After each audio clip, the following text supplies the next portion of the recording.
ન્યૂઝમાં આપનું સ્વાગત છે।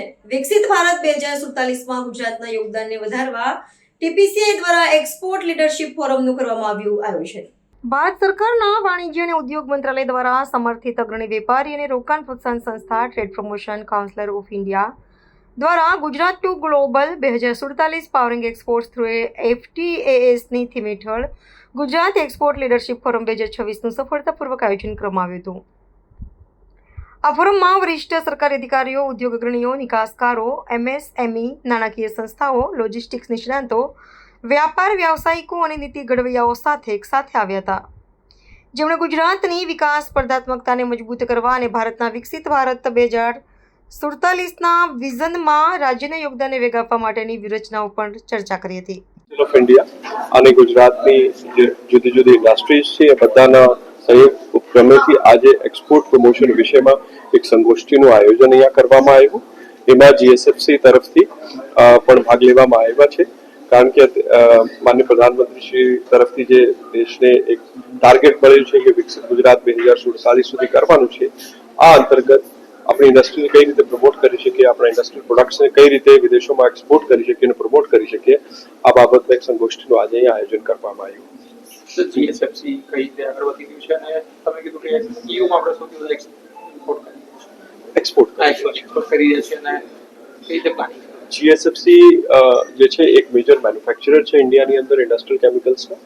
દાખલા તરીકે મેલેમાઇન હોય, એચએક્સ ક્રિસ્ટલ્સ હોય, એમિકે ઓક્સાઇન છે, કેપ્રોલેક્ટમ છે, નાયલોન 6 છે, એનું મેજર પ્રોડ્યુસર જે છે એ જીએસએફસી છે। નાયલોન અને કેપ્રોલેક્ટમના ઓઇલ પ્રોડ્યુસર છે। આપણે દેશના લગભગ 45% મેલેમાઇન, 25% જેટલા નાયલોન 6 અને 25% જેટલા કેપ્રોલેક્ટમની દેશને કુલ જરૂરિયાત છે એનું ઉત્પાદન જીએસએફસી એકલા હાથે કરે છે। એ સાથે ઓમિક એક્ઝાઇમ અને એચએક્સ ક્રિસ્ટલ જેવા ઇન્ડસ્ટ્રીયલ પ્રોડક્ટ્સનું અમે ખૂબ મોટા પ્રમાણમાં નિકાસ પણ કરીએ છીએ। જીએસએફસીના જે નિકાસ છે દુનિયાના લગભગ 25 થી 30 દેશોમાં થાય છે। એમાં મુખ્યત્વે European countries, north American countries અને ન્યુઝીલેન્ડની અને ઈસ્ટ એશિયન કન્ટ્રીઝને અમારો નિકાસ કરવામાં આવે છે।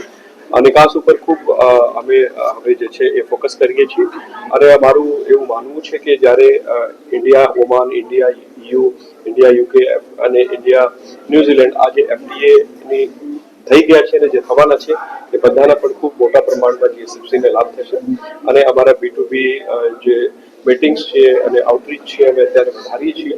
છેલ્લા 1 વર્ષમાં જીએસએફસી એમના જે ઇન્ડસ્ટ્રીયલ એક્સપોર્ટ છે એ બમણો કર્યો છે। ગયા વર્ષે મારા લગભગ $15 મિલિયન જેટલા એક્સપોર્ટ હતા। આ વર્ષની અંદર અમે લગભગ $30 મિલિયન જેટલું એક્સપોર્ટ આ વર્ષમાં ઇન્ડસ્ટ્રીયલ પ્રોડક્ટમાં કર્યા છે।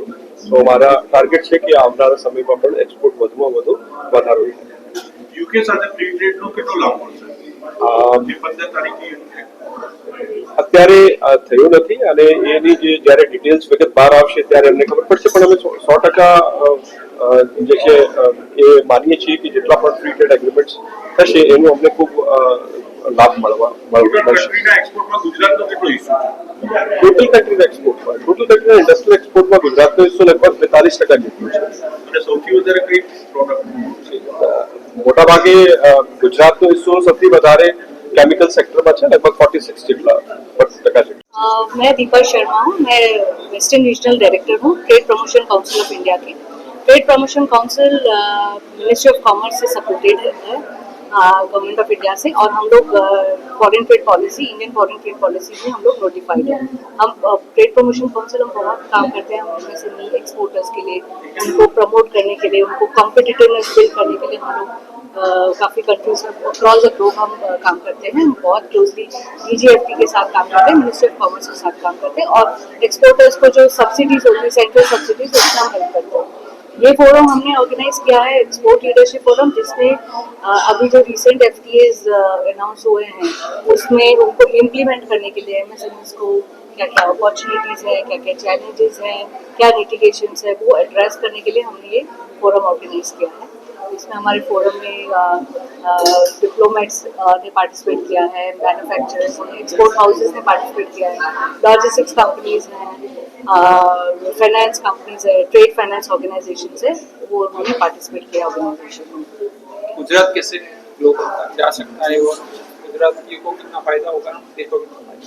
गुजरात का मेजर कंट्रीब्यूशन है एक्सपोर्ट्स में इंडिया में, तो गुजरात को कॉम्पिटिटिव बनाने के लिए MSMEs को क्या करना चाहिए वो आज फोरम में डिस्कस होगा कि कैसे कैसे आप उनको मोटिवेट कर सकते हैं, क्या अपॉर्चुनिटीज़ है, कहाँ पे लैक हो रहे हैं इंडस्ट्रीज MSMEs लॉजिस्टिक्स में है, उनके लिटिगेशंस है, कंप्लायंसेस है, तो कहाँ कहाँ वो फेस कर रहे हैं प्रॉब्लम वो यहाँ पे फोरम में हम एड्रेस करेंगे।